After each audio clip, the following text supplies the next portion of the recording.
সন্ধ্যা নেমেছে। চায়ের দোকানে এক একজনের সামনে মাটির গ্লাস রাখা, মাঝখানে ছোট টেবিলে পড়ে আছে আজকের খবরের কাগজ।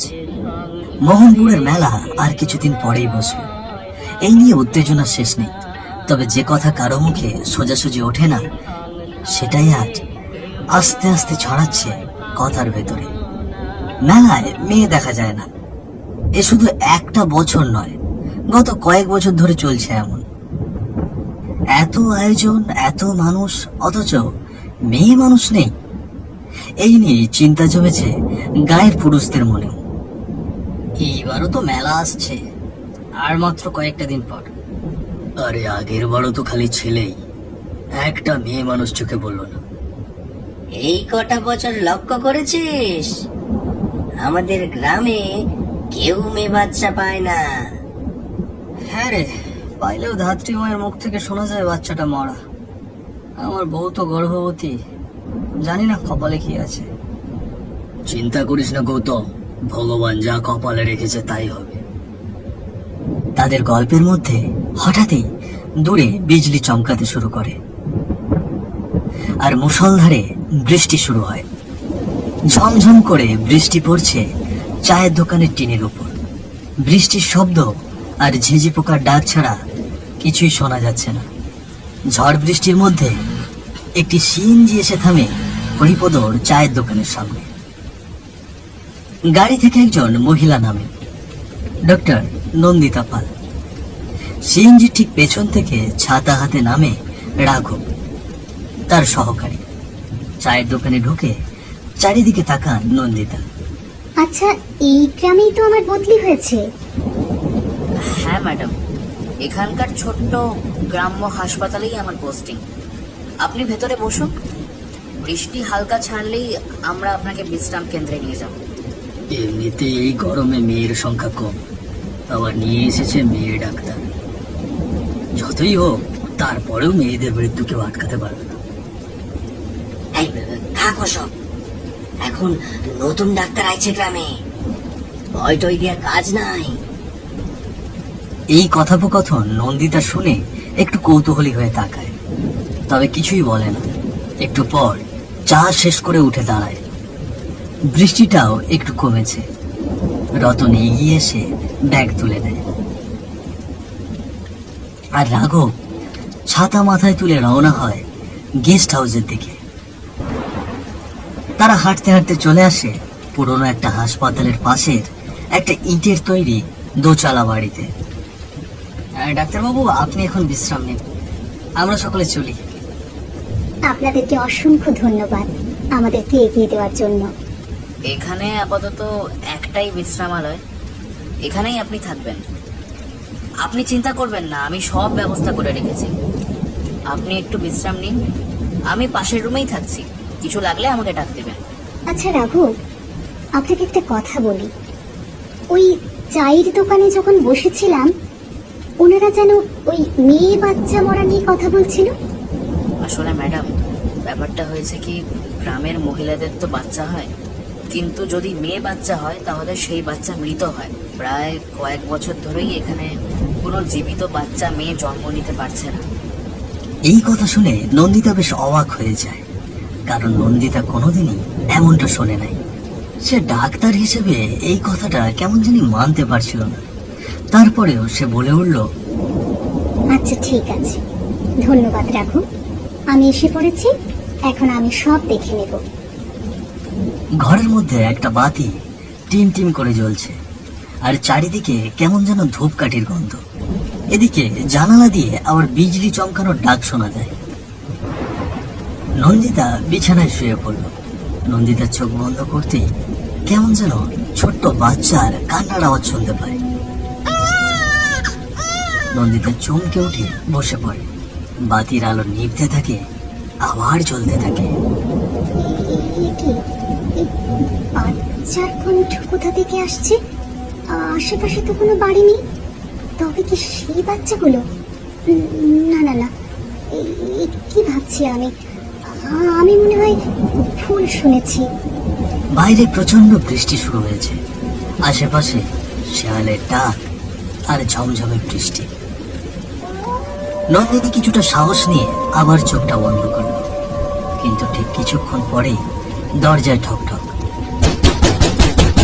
রাত তখন গভীর, কে যেন ওপাশ থেকে দরজার কড়া নাড়ছে।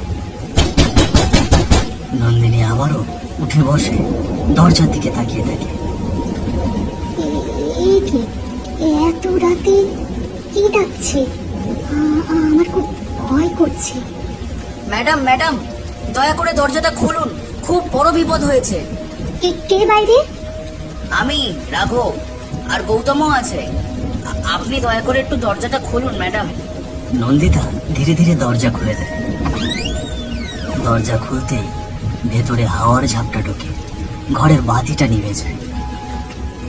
নন্দিতা দেখে এত রাতে গৌতম খানিকটা আতঙ্ক নিয়ে দাঁড়িয়ে আছে। এই রাত দুপুরে কি হয়েছে বলুন তো? ম্যাডাম, আমার বউ গর্ভবতী, ওর খুব কষ্ট হচ্ছে, কেমন করছে, নড়াচড়া বন্ধ হয়ে গিয়েছে। দয়া করে একবার আমার বাড়িতে চলুন। রাঘব, আমার ওষুধের ব্যাগটা নিয়ে আসুন। রাঘব দৌড়ে গিয়ে তার ঘর থেকে ওষুধের ব্যাগ নিয়ে আসে। তারপর রাঘব তার টর্চ জ্বালে। গৌতম ছাতা ধরে ধীরে ধীরে এই ঝড় বৃষ্টির মধ্যেই আবার রওনা দেয় গৌতমের বাড়ির দিকে। চারিদিকে কেমন জানি বাচ্চার কান্নার শব্দ শুনতে পাওয়া যায়। নন্দিতা তেমন একটা গুরুত্ব না দিয়ে তাদের সঙ্গে পায়ে পা লাগিয়ে চলতে শুরু করে। কিছুক্ষণের মধ্যেই চলে আসে গৌতমের বাড়িতে। একটা ছোট্ট ঘর, বিছানায় শুয়ে আছে শিলা রায়, গৌতম রায়ের স্ত্রী। মুখে বর্ণ নেই, কষ্টে ঘেমে উঠেছে। এক কোণে আলো মৃদু জ্বলছে। দরজার ঠিক পাশেই দাঁড়িয়ে ডাক্তার নন্দিতা, পাশে রাঘব আর গৌতম উদ্বিগ্ন মুখে তাকিয়ে আছে। কি, ওর তো শ্বাসকষ্ট হচ্ছে আর প্রেশারও অনেক কম। তাড়াতাড়ি গরম জল আনুন। আচ্ছা ম্যাডাম। দেখুন, এই অবস্থায় ওর এখনই ডেলিভারি করাতে হবে, না হলে কিন্তু মায়েরও ক্ষতি আর শিশুরও। আপনারা সবাই বাইরে যান। ঘরের পরিবেশ থমথমে, বাইরের বাতাস থেমে গেছে। শিলা নিস্তেজ হয়ে শুয়ে আছে। হালকা আলোয় নন্দিতা ডাক্তার তার পাশে ব্যস্ত হয়ে পড়েছে। হঠাৎ পাশের জানালা খুলে যায়। বাতাসে একটা শীতলতা ছড়িয়ে পড়ে। ধোঁয়ার মতো করে বাসন্তীর আত্মা ঘরের ভেতরে প্রবেশ করে।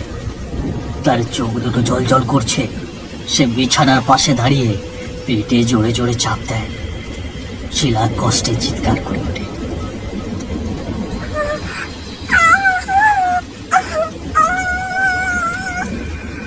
কে কে আপনি? আপনার শরীর এমন কেন?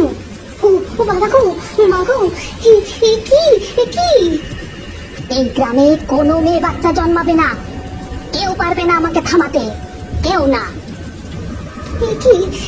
কি করছেন আপনি? কি করছেন?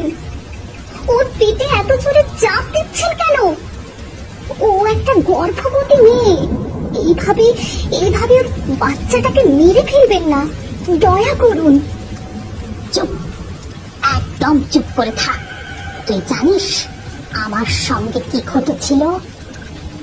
না, জানি না, কিন্তু একটা নিষ্পাপ শিশুকে কেন মারতে চান আপনি? বলুন। জানতে চাস তুই? তাহলে শোন আমার কাহিনী। সন্ধ্যায় ঘরে টিম টিম করে আলো জ্বলছে। বাইরে বৃষ্টি হচ্ছে। চারিদিকে মেঘের গর্জন ছাড়া আর কিছুই শোনা যাচ্ছে না।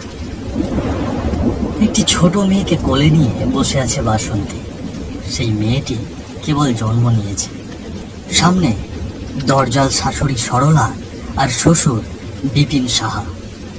আবার মেয়ে এত অপয়া, ছেলে কি হবে না তোর? এদের বাঁচিয়ে রেখে কি লাভ? দুটো মেয়ে আগের বেঁচে আছে, এবার আর না।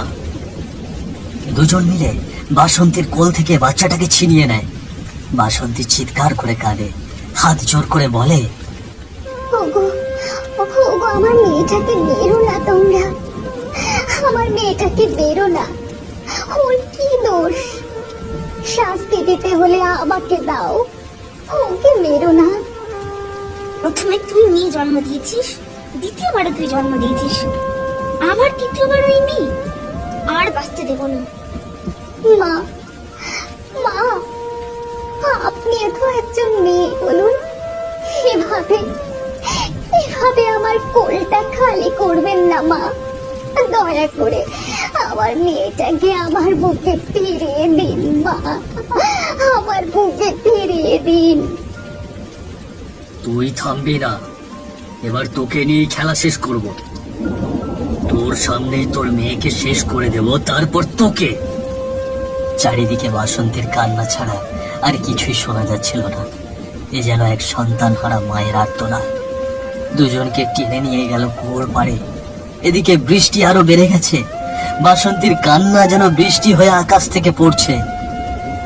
না, না, আমাকে মেরো না, আমার বাচ্চাটাকে মেরো না। আমাদেরকে বাঁচতে দাও, বাঁচতে দাও আমাদের। আমার স্বামী আমার বাচ্চাটাকে দেখতে পেল না মা। বাসন্তীর শ্বশুর শাশুড়ির কানে যেন তার আর্তনাদ পৌঁছচ্ছে না। তারা তাদের রাগ জেদ নিয়ে ছোট্ট বাচ্চাটাকে কুয়োর মধ্যে ফেলে দেয়। বাসন্তী তাদেরকে আটকাতে গিয়ে ছিটকে পড়ে যায়। বাচ্চাটি ধীরে ধীরে ডুবে যায়। ও ভগবান, ভগবান, আমার সন্তানকে তুমি বাঁচাও ভগবান। আমার বুকে আমার সন্তানকে তুমি ফিরিয়ে দাও, ফিরিয়ে দাও। এই দজ্জালরা আমাদের বাঁচতে দিচ্ছে না ভগবান। তুই একজন অপয়া, তোর বেঁচে থাকার কোনো কারণ নেই। তোকে বাঁচিয়ে রাখলে আমাদের বংশের মান ইজ্জত সব ধুলোয় মিশে যাবে। তোমরা আমার বাচ্চাকে মেরে ফেললে, তোমাদের কি একটু হাত কাঁপলো না? ও তো তোমাদেরই বংশের সন্তান ছিল। মেয়ে সন্তান আমাদের জন্য কাল। এখন তোর আর বাঁচার অধিকার নেই। তোকে বাঁচিয়ে রাখলে তুই আবার মেয়ে সন্তান জন্ম দিবি। মেরে ফেলো, মেরে ফেলো আমাকে। আমার আর বাঁচার ইচ্ছে নেই। আমি যে কষ্ট আর সহ্য করতে পারছি না। আমার আমার বাচ্চা। বাসন্তীর স্বামী বাড়িতে ছিল না, ব্যবসার কাজে অনেক দূর গিয়েছে।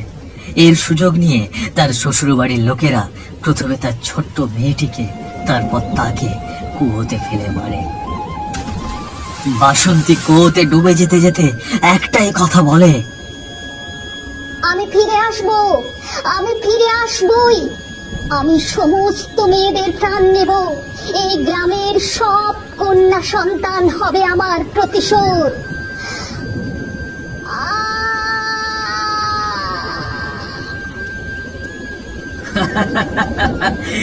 আর কেউ কন্যা সন্তানের জন্ম দেবে না আমার বংশে।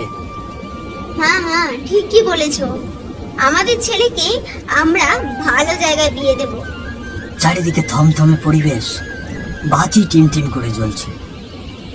ঘরের মধ্যে নিস্তব্ধতা, শুধু বাসন্তীর আত্মার কাঁপা কাঁপা শ্বাস শোনা যাচ্ছে।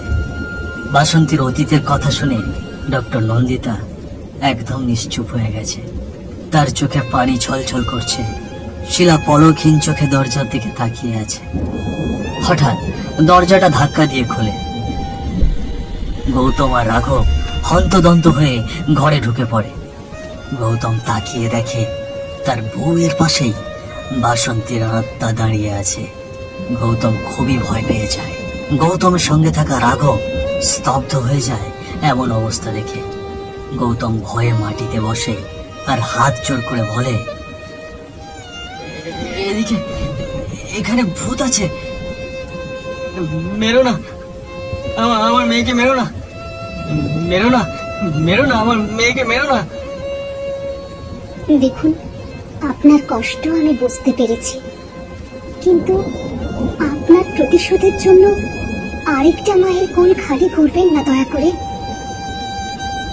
আমি জানি আপনি একজন মা ছিলেন।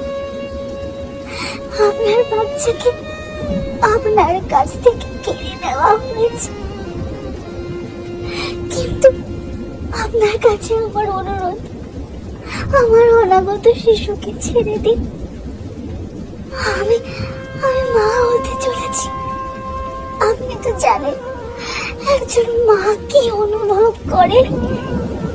বাসন্তীর আত্মার চোখের কোণায় অশ্রু জমে।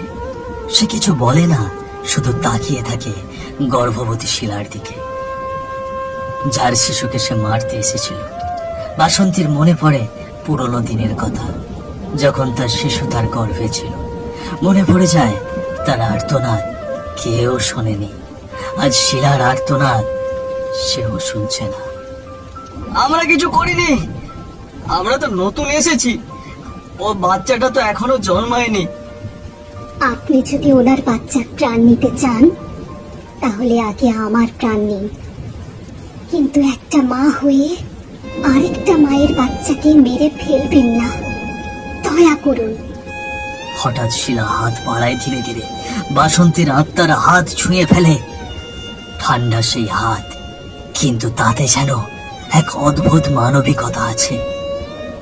দুজনেরই চোখে জল, দুজনের হাতের সংস্পর্শে একটা আলোক রেখা দেখা যায়, যেন শত শত কষ্টের ছাপ সেই ছোঁয়ার মধ্যে মিশে যাচ্ছে। বাসন্তীর আত্মা চোখ বন্ধ করে ফেলে। তার মনে হাজারো কষ্ট জন্ম নিতে শুরু করে। আমি ভেবেছিলাম সব মেয়ের জন্মই বুঝি অভিশাপ, কিন্তু তোমার চোখে আমি আমার নিজের মেয়েকে হারানোর কষ্ট খুঁজে পেয়েছি।